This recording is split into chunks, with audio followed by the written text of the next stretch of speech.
Hello YouTube. This video is about the lack of any reasonable clearance between the oil pan and the drag link. What we will do is take this pan down. I have what's called a bump out pan coming, and what it does is it has bulges on the side for extra oil capacity for racing, and we're going to cut the front of that off to give us clearance for the drag link. First thing we have to do is drain the oil out of the pan and remove the pan. Let's see if we can drain this oil without making a mess. There we go. We did all right. It's nice clean oil. We're down to 2 bolts. And now we're down to 1 bolt.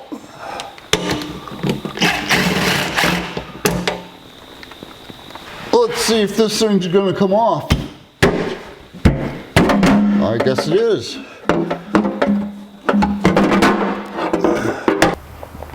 Our bump out pan has arrived and we can't use it.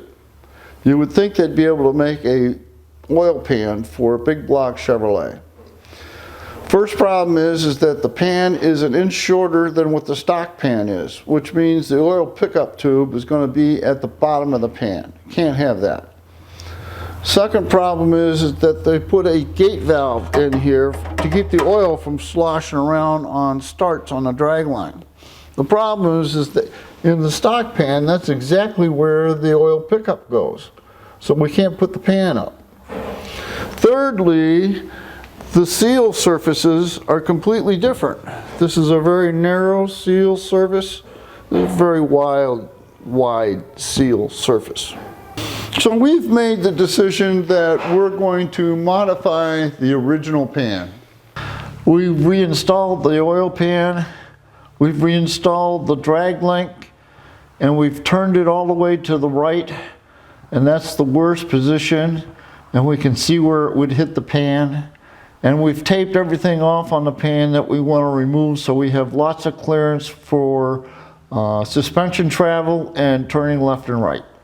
We removed the pan from the car and refined our tape lines so they're straight and that they follow the same lines as what the beads in the side of the tank reflect, to ensure that there isn't an interference in between our oil pickup and the front of our new oil pan. We're measuring from the front axle to the front of the oil pickup, and it's 9 7/8 inches. If we do the same measurement to the cut line on the oil pan, we get a measurement of 8 1/8. So that gives us 1 3/4 inches of play between the oil pickup, which is at 9 7/8. Well, the time has come to cut up a perfectly good oil pan.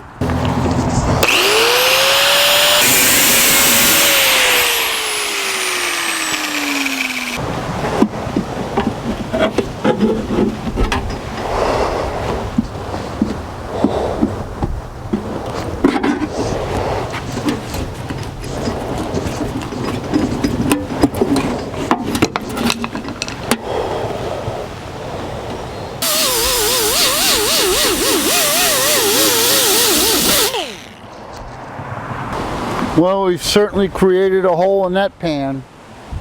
The oil pan is back in the car. The oil pickup is way back here, way away from our incision. The drag link is right here, and it's in the middle of our incision. And in fact, I can pick the tie rod up until it hits the frame before it hits the oil pan. We have plenty of clearance between the back of the drag link and what will be the front of our new oil pan. We have a pretty big hole here, and I have a nice piece of 16 gauge metal here. What we need to do is make an outline of this on here so that we can cut it out. The way I'm going to do it is to make a tape template.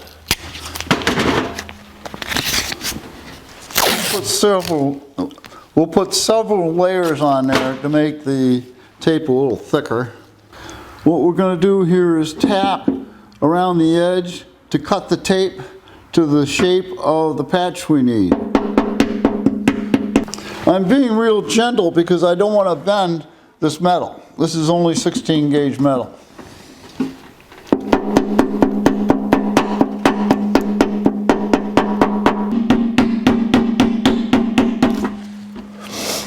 All we need is this and metal.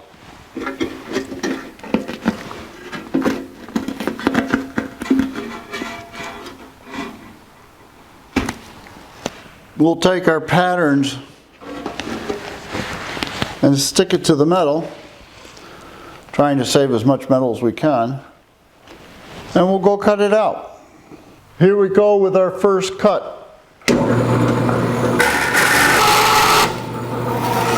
there's the last piece being cut on the bandsaw. Here's our first test fit. Everything looks pretty good except for where I cut pretty bad on an oil pan here. That's going to be a little difficult to weld up. And this is a little proud, so we'll have to do some grinding, but we're close. Here we have our metal pieces TIG welded into place. The next thing we'll do is we'll take it to the sandblaster and get rid of the scale. And then we're going to have to sand this. This is powder coat. It doesn't come off very easily. We'll have to sand this edge so that we can re-powder coat it so it looks good. Here we go to the sandblaster.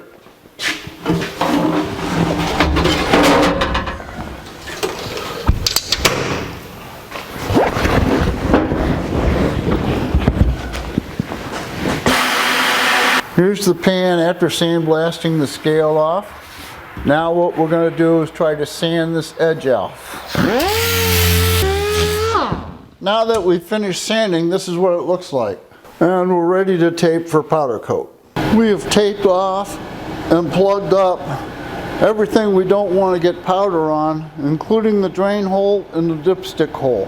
Let's take it to the powder coat booth.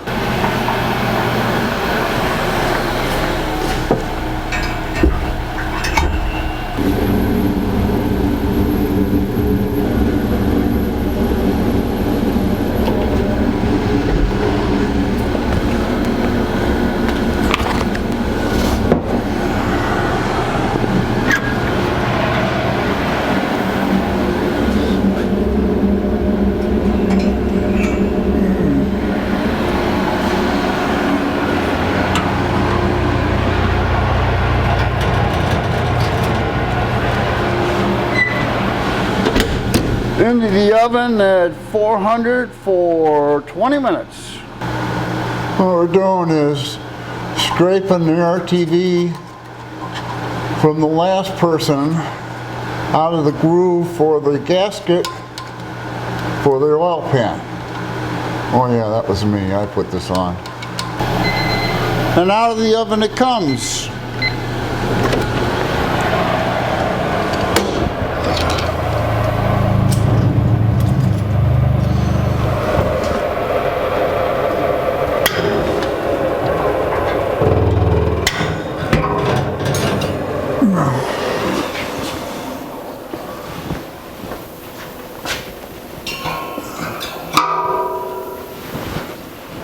With the pan cool, and that's one thing I like about powder coat is once it's cool you can do anything you want to it. Paint, you have to wait so long. Remove the plug.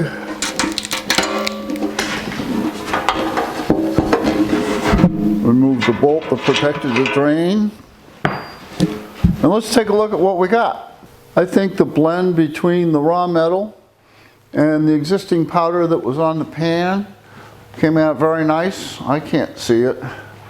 There's a reflection there about a crease in the pan. So with a new gasket and the engine cleaned, we're just about ready to put it back on the engine. I think we have everything we need to put this pan up. We've made guide bolts by cutting the heads off with some bolts. And we're just going to screw them into the bottom of the block here to help us guide the gasket and oil pan up at the same time.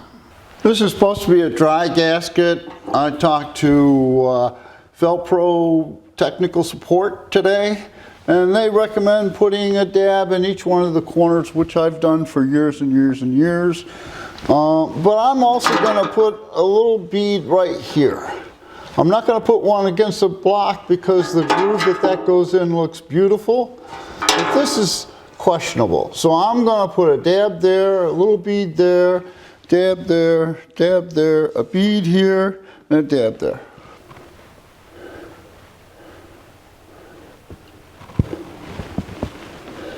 We'll smooth that out a little bit.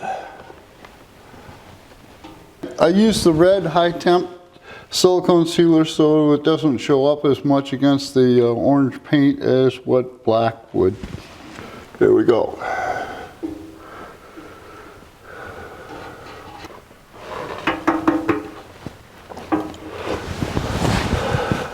I'm going to put a dab in this corner, dab in this corner, dab in this corner, dab in this corner. We'll put corresponding dabs in the corners here.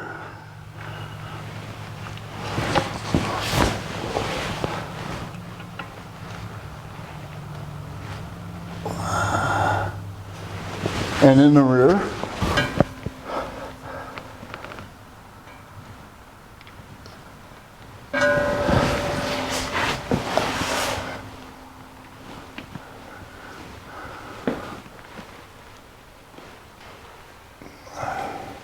So what we're going to try to do here is put this pan up without disturbing the gasket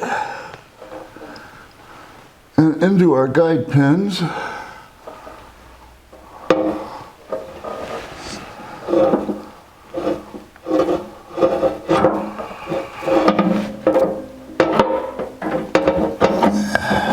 There's one, there's two,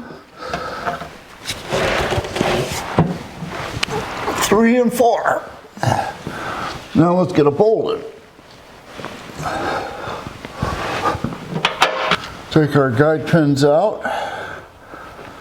I believe we've accomplished what we set out to do, which was to get clearance for the drag link. And now we have lots of clearance. Here's another view of the clearance between the drag link and the oil pan. We have the pan bolted up, and we have a nice little bit of squeeze out here in the corner, which I like, with a new oil filter and drain plug installed. Let's see how much oil we can put in this pan. Let's start with 4.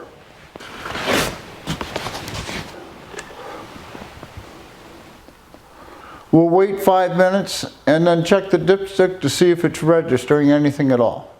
We've given the oil 5 minutes to drain down into the oil pan, and with nothing showing on the dipstick, we'll put a 1/5 quart into the oil pan. With our 1/5 quart just beginning to register on the end of the dipstick, we'll add another quart. This is now our 6 quart of oil. Oh, did I forget to mention that this is a stock extra capacity oil pan? With 6 quarts in the pan and the dipstick reading right at the add mark, we know that we can add another quart of oil. That means that this is a 7 quart pan. With the oil filter, we add another quart. That makes it an 8 quart system. I believe that brings us to the end of the video. If you enjoyed it, there'll be more.